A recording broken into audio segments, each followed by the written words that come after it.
This is where the IRS scandal metastasizes into a national security scandal. Because I'm sure I'm not the only American saying, under the look at the NSA information gathering, saying, well, this would really be a problem if we had the kind of government that, say, unleashes the IRS on political opponents. Oh, come to think about it, we do have that kind of government. And therefore, the willingness to trust the executive branch is today minimal and should be. All right, there's George Will on This Week with George Stephanopoulos from Sunday. Welcome back to the Steve Malzberg Show, and we're joined by a man who had his FaceTime on the Sunday shows as well, Doug Schoen, Democratic strategist and Newsmax contributor. Hey, Doug, how are you?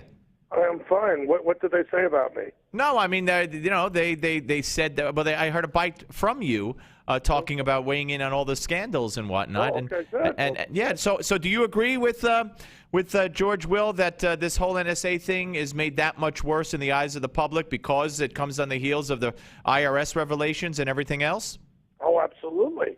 I mean, to me, you have a classic case, Steve, of government overreaching in a multiplicity of realms. Well, absolutely. Okay, so what is it with some? I mean, I'd like to say on the left, but I mean, as I mentioned yesterday, you have both Michael Moore and Glenn Beck. Although I don't know how representative either one is of their respective parties, so to speak. Both calling the leaker, both calling Ed Snowden a hero. To me, he's a traitor. Me too. I mean, to me, look, I may believe as I do that the NSA and the scandal involving telephone records and internet may involve government overreaching. But if you take a solemn oath to the United States and you pass a security clearance, you have absolute responsibility not to violate the trust that's been placed in you. And I think this man is outrageous. Yeah, no, absolutely. And I believe he should be prosecuted to the fullest extent of the law. I do too. As a traitor. Okay, so when we talk about, the ACLU, by the way, has filed a lawsuit today in court trying to put a stop to the whole program and to have any kind of records that have been assembled destroyed. Are you surprised that the ACLU would go that route?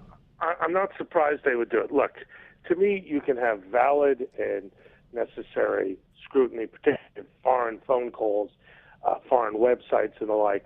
When you get every phone record from every American, that to me is overreaching.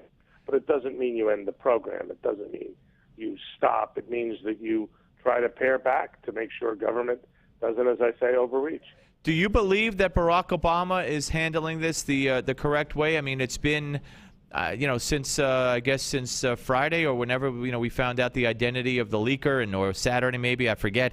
And here it is, Tuesday coming to an end, and the president has gone about his business. Yesterday he was looking for more pay for women. He had a little press event with women standing behind him. Today he had some immigrants behind him talking about immigration. Hasn't said boo about the leaker or the program since we found out who leaked it. Was that the correct strategy? Just ignore this going forward now? Well, I think he's got to look hard at it. I think that he's in a very difficult position because he's proven to be a complete hypocrite. Steve, he said he was going to have the most transparent administration in history and that he wasn't going to do what Bush did, but arguably, in his own way, he has not been transparent, and he's certainly been more overreaching than the warrantless wiretap program of Bush. So I think the president is in a very difficult position, and he's trying to change the subject so far without a lot of success. Now, let's get back really quickly to the IRS. Elijah Cummings on Monday, or I think on Sunday show, said that this is it. It's over. They know everything they need to know. They know what happened. They're putting improvements in place so it won't happen again. They made some firings, and that's it. Scandal over. Investigation should be over. It's done. You buy that? I don't buy it at all, Steve. Not one bit. I mean, the Cincinnati office says it was Washington. Washington says it was Cincinnati. We had 158 visits by Douglas Shulman to the White House. Stephanie Cutter sitting in at least one of those meetings. We got to get answers to those questions.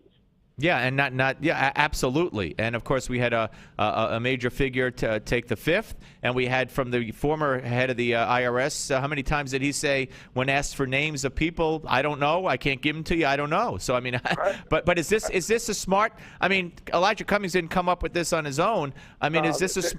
Go ahead. This is what the White House told him. Right. Is that a smart strategy? Again, it wouldn't be my strategy, but if you got something to hide, change the subject, say it's over, say it's old news, say whatever you can to move on. I think that's what they're trying to do. And now, Doug, one more for you, sir. We have a new scandal. CBS News broke it yesterday. Today, Chuck Todd did a whole thing on it. The State Department under Hillary Clinton, diplomats and one ambassador in particular accused of things from drugs, pedophilia, prostitution, etc., and that the cover-up, just as bad as the scandal accusations from high atop the State Department, the people who were investigating say they were told, back off. So do you think Hillary's going to be in trouble over this? Steve, my main concern is not the scandal, however outrageous it appears to be, and however outrageous the behavior was. 30 seconds, Doug. Yeah, go ahead. Who covered it up? I want to know why was the IG's report edited? I want to know what happened, why, and what happened at the highest levels. Until we know that, we don't know really much at all about this. All right, Doug, appreciate